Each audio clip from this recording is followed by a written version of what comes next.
hatuishi vyovyote. Yaani hatuishi tu ili mradi tunaishi. No. Hatuishi tu bila utaratibu. No. Hata pale ofisini kwako, hata pale nyumbani kwako, hata unapoingia kwenye ofisi zako, kuna ofisi zingine huwezi kuingia na ndala, kama ofisi za wasusi, si ndio? Huwezi kuingia na ndala kwa sababu kuna muda itamlazimu anayesukwa kaini chini, si ndio kweli jamani? Kwa hiyo itamlazimu huyu ambaye anaingia humu avune viatu. Naomba niwaambie, haya mambo ninayowaambia ni ya kiroho, tena yako juu sana. Ya kiroho yako juu sana.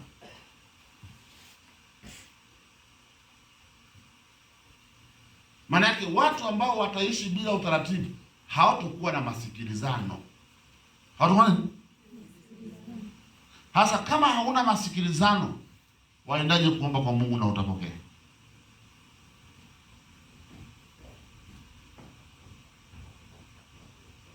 Amen. Bwana Yesu apewe sifa, watu wa Kristo.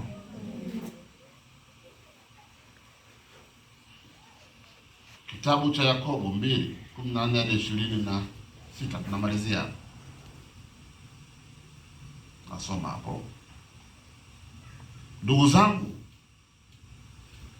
yafaa nini mtu akisema ya kwamba anayo imani lakini hana matendo?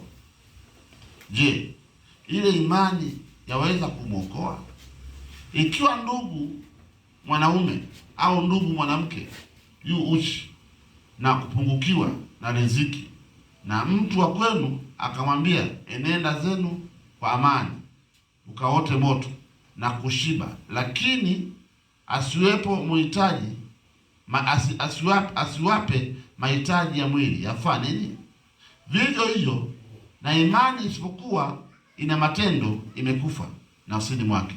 Lakini mtu atasema, wewe unayo imani nami ninayo matendo, nionyeshe imani yako pasipo matendo, nami nikuoneshe imani yangu kwa njia ya matendo yangu. Wewe waamini ya kuwa Mungu ni mmoja, watenda vema.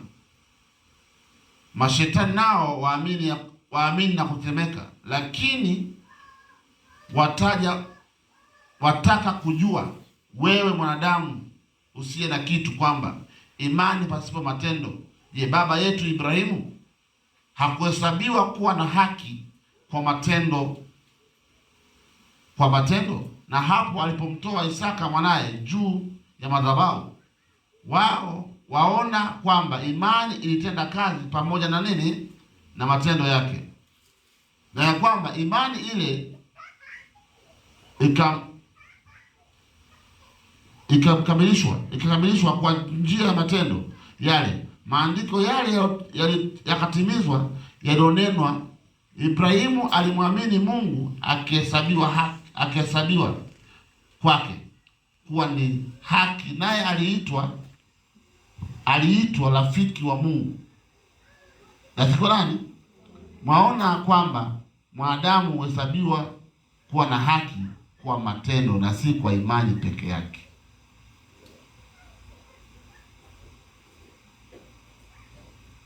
Kuishi kwa nini? Kwa utaratibu. Una imani, atuoneshe matendo.